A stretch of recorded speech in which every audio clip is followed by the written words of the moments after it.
Oke, assalamualaikum warahmatullahi wabarakatuh. Ini materi tentang struktur ya, struktur dan jaringan hewan. Sebenarnya struktur jaringan hewan itu banyak. Dan di sini saya akan menjelaskan terkait struktur jaringan pada epitel ya, epitel pada hewan. Jadi ini saya khusus menjelaskan terkait hewan yang vertebrata. Sebelumnya pengertian dari vertebrata itu secara umum yaitu hewan yang memiliki tulang belakang. Dari kata tulang ya, berarti hewan itu punya tulang. Kalau hewan yang invertebrata, nah ada vertebrata sama invertebrata. Nah, kalau di PPT ini vertebrata. Invertebrata merupakan hewan yang tidak memiliki tulang belakang. Jadi hewan itu lunak. Ya, oke. Kita bahas terkait jaringan epitel yang ada di hewan vertebrata. Hewan yang bertulang belakang. Oke, yang pertama kita masuk ke dalam jaringan epitel.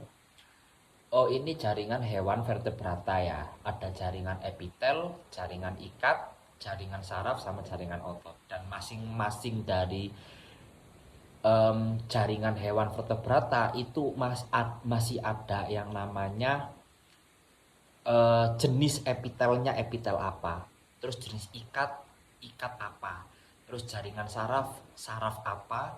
Terus yang jaringan otot apa. Nah, yang ini khusus untuk jaringan epitel. Oke, kita masuk ke poin berikutnya.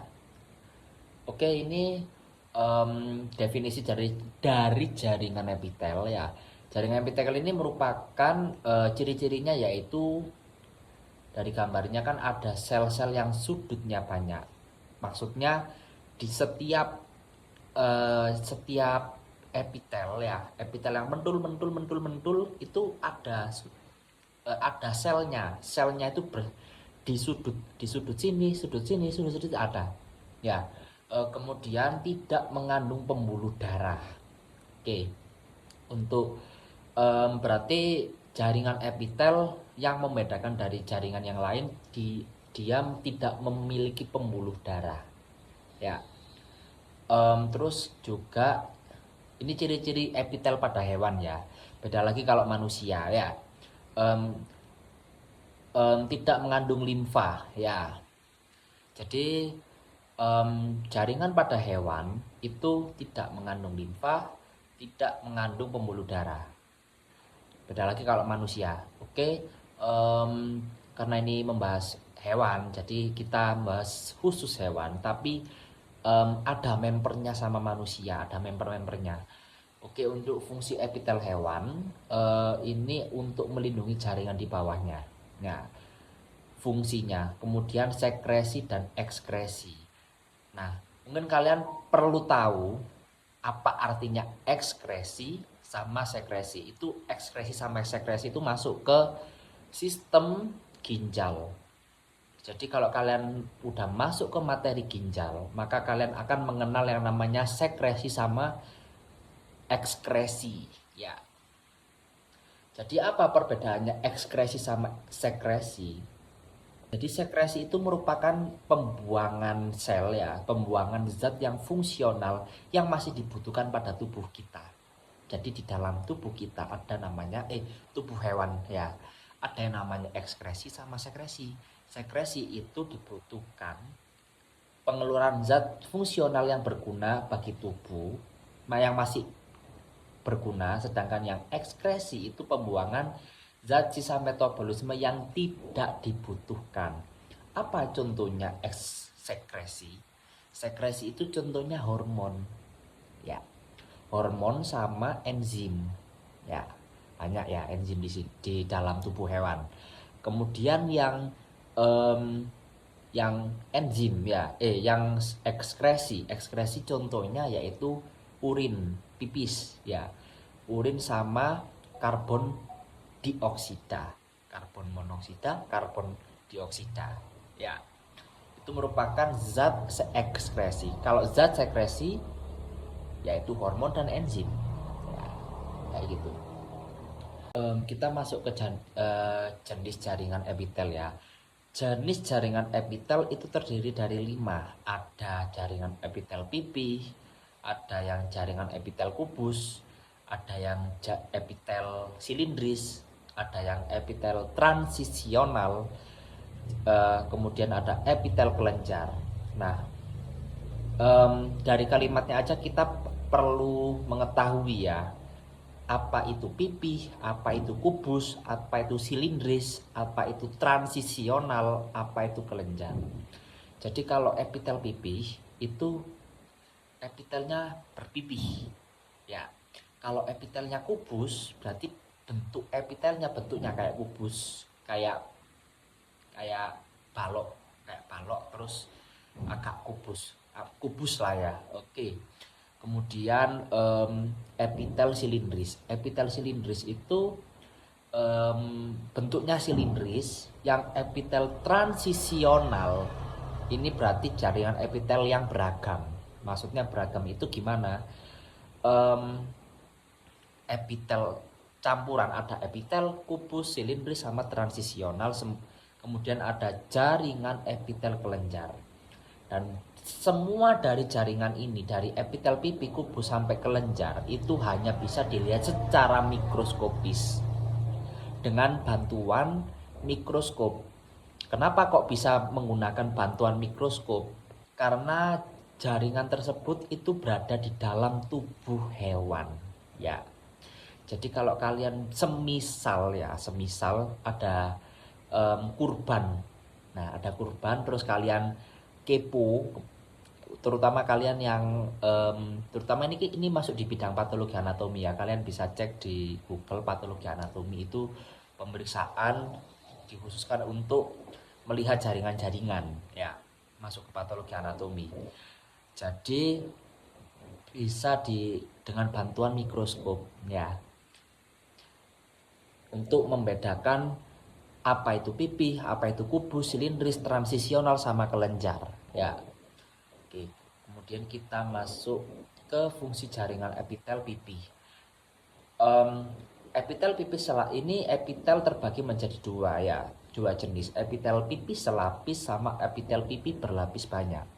Untuk epitel pipih selapis itu tersusun dari lapisan sel-sel yang terletak di membran basal dan sebagai difusi serta osmosis ya. Nah, membran basal ada yang namanya sel basal dan parabasal. Itu merupakan masuk di pemeriksaan patologi anatomi ya. Ada sel basal dan parabasal. Itu bisa basal dan parabasal ini sebenarnya di manusia juga ada ya. Tapi ini kan kita bahas hewan ya. Karena kenapa kok hewan sama manusia itu, kenapa di dunia patologi anatomi ada tikus putih sebagai bahan uji coba ya. Ya karena memang itu digunakan sebagai bahan uji coba untuk melihat jaringan. Maka dari itu kenapa kok tikus dikatakan sebagai hewan yang memiliki vertebrata, tulang belakang, karena persamaannya sama manusia sama hewan ya, sama-sama punya tulang.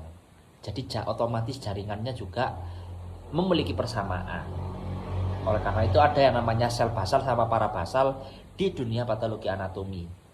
Di pemeriksaan patologi anatomi kalian bisa cek di Google sel basal dan parabasal ya. Jadi warnanya itu menarik ya, dan bagus warnanya itu. Kemudian sebagai difusi serta osmosis, sudah saya jelaskan pada materi sebelumnya terkait pembentukan sel, difusi itu apa, osmosis itu apa. Itu masuk ke transport pasif ya. Saya review ulang ya. Difusi sama osmosis masuk ke transport pasif ya. Kemudian ada epitel, letaknya dulu. Oke, letaknya itu berada di mana? Alveolus paru-paru, di sistem respirasi, kemudian di kapsula baumen ginjal. Oke, itu berada di bagian ginjal. Jadi pembuluh darah sama endotelium jantung. Oke, ini alveolus paru-paru, kapsula ginjal dan sebagainya macam itu kan organ manusia. Organ manusia. Tapi kalau hewan yang memiliki tulang belakang, vertebrata, memiliki organ yang sama. Ya ada yang namanya esofagus, ada yang namanya sistem pencernaan, sistem respirasi, sistem ekskresi dan sebagainya macam. Makanya ada persamaan antara hewan sama manusia di bagian organnya. Nah, itu. Oke, kemudian kita masuk ke epitel pipi berlapis banyak. Ini terdiri dari satu lapisan sel-sel yang membentuk pipi yang berfungsi untuk mencegah kehilangan cairan tubuh. Fungsinya epitel pipi berlapis banyak. Kemudian letaknya di mana? Letaknya ada di kulit, rongga mulut, sama esofagus. Ya. Jadi semua hewan punya kulit, punya rongga mulut dan rongga mulut sama esofagus. Apa itu esofagus? Esofagus itu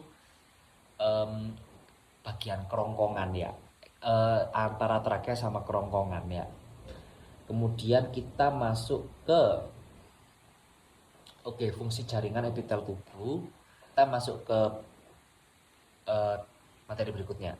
Kita masuk ke slide berikutnya. Ada fungsi jaringan epitel kubus. Epitel kubus selapis itu berfungsi sebagai pelindung sekretori dan absorpsi. Jadi proteksi atau pelindung dari sekretori ya, sekretori sudah saya jelaskan tadi. Kalau sudah ada kata sekretori berarti artinya proteksi pada zat yang masih dibutuhkan oleh tubuh ya, kayak gitu. Kemudian ada kata absorpsi.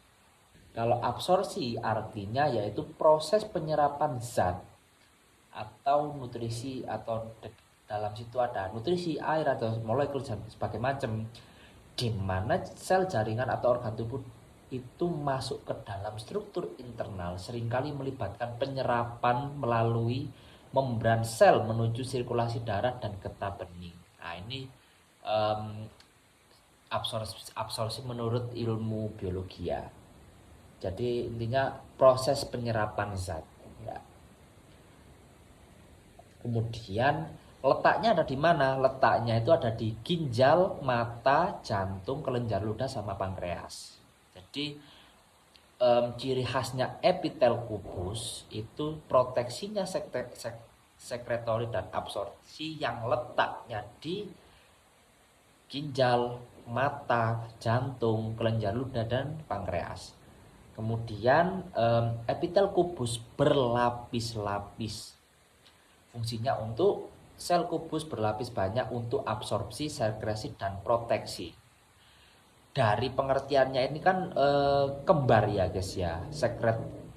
Sekretori, sekresi, sama proteksi ya sama. Tapi yang membedakan di mananya. Yang membedakan itu di letak organnya. Kalau epitel kubus berlapis-lapis, letaknya berada di saluran keringat sama kemaluan. Jadi di hewan kan ada hewan jantan sama betina. Lah kalau jantan berarti kan otomatis punya sel organ kemaluan pada hewan, baik itu betina ataupun jantan. Oke. Terus kita masuk ke fungsi jaringan epitel silindris terbagi menjadi dua. Ada epitel silindris berlapis, selapis. Jadi epitel yang berbentuk silindris itu selapis dan sangat aktif dalam absorpsi zat dan eksekresi lendir atau enzim ya. Nah, letaknya berada di mana? Di usus halus sama usus besar. Kemudian ada epitel silindris berlapis banyak, itu sangat aktif dalam absorpsi zat dan sekresi lendir. Oke. Kemudian untuk letaknya berada di mana? Letaknya berada di payudara, ekskresi, dan mata. Berarti kalau di payudara itu berada di hewan yang betina, ya. Kemudian yang ekskresi berarti di ginjal. Kalau di dan mata berarti di daerah mata. Jadi ada sistem indera. Jadi di mata kan juga ada ada strukturnya juga, ada kornea, ada saluran apa saraf mata dan sebagainya macam. Nah, gitu. Banyak ya. Terus halus dan usus besar. Oke. Selanjutnya kita ke fungsi jaringan transisional. Untuk fungsi jaringan transisional memiliki fungsi yang pertama yaitu jenis epitel berlapis khusus pada hewan yang bentuknya itu sel yang dapat berubah-ubah. Berarti dari kubu silindris menjadi pipih, ya. Kemudian saat meregang atau mengempis. Nah, itu fungsinya. Kemudian letaknya di mana? Sama-sama di sistem ekskresi. Jadi yang membedakan dari semua jaringan itu berada di fungsinya serta gambar jaringan transisionalnya. Kalau memang transisional berarti jaringannya itu tidak akurat, bentuknya itu tidak akurat. Misal ada yang kubus, ada yang selapis, ada yang bentuknya oval dan sebagainya macam. Nah, itu yang dikatakan sebagai transisional. Jadi kalian bisa dipelajari berdasarkan dari gambarnya bagaimana, gambar visualnya ya. Berdasarkan dari fungsinya juga, berdasarkan dari letaknya serta berdasarkan dari fungsinya ya. 4 ya. Gambar, fungsi sama letaknya aja. Oke.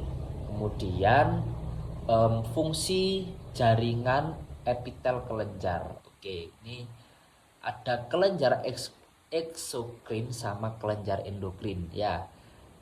Untuk kelenjar eksokrin itu menyalurkan sekretnya ke suatu permukaan tubuh. Jadi menyalurkan sekresinya, sekret. Ada perbedaan ya antara sekresi sama sekret. Kalau sekresi itu tadi sudah saya jelaskan. Kalau sekret itu dalam pemeriksaan anatomi ada yang namanya pemeriksaan sekret. Gini, di sekret diambil jaringannya terus kita teliti di mikroskop. Nah, itu sekret. Jadi menyalurkan sekret ke suatu permukaan tubuh. Jadi sekret yang ada di dalam tubuh itu menyalurkan suatu permukaan ke seluruh tubuh. Dan letaknya berada di mana? Letaknya itu berada di kelenjar lambung, pankreas, ludah sama keringat. Ya, itu. Eksokrin ya. Eksokrin itu kelenjar yang menyalurkan sekretnya ke suatu permukaan tubuh dan letaknya berada di kelenjar lambung, pankreas, ludah dan keringat. Untuk kelenjar endokrin yaitu mengeluarkan. Jadi perbedaannya ekso sama endo, dia itu menyalurkan, kalau endo berarti mengeluarkan. Mengeluarkan sekretnya langsung ke dalam sistem limfa. Ya. Kemudian letaknya di mana? Letaknya berada di kelenjar tiroid dan paratiroid. Berarti kan kalau tiroid sama paratiroid ini kan berhubungan sama penyakit jantung sebenarnya ya, tiroid sama paratiroid. Kemudian hipofisis sama adrenal letaknya. Oke, saya kira itu penjelasan terkait struktur dan fungsi jaringan hewan di jaringan epitel aja.